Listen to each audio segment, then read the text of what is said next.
Comment করবেন না, দেখবেন যে সেকেন্ডে পড়ে আমার নদীতে ডুবে যায় আমার গন্ধ হচ্ছে। কক্সবাজার কক্সবাজার এটা হয়ে গেল, সাদা পাথর কক্সবাজার দুইটা একসাথে হয়ে গেল।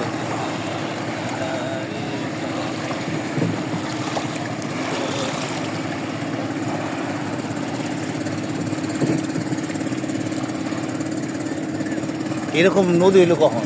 এরকম তো আগে ছিল না, সবই শহরের মতো ছিল। এই নদী এরকম বাঘ হয়েছে আপনার প্রায় 8-9 বছর হবে। 8-9 বছর না? আগে ওই পাশে নাম ছিল, ওই পাশে তো দিতে হবে। এটা যে রাস্তা পরে এক সময়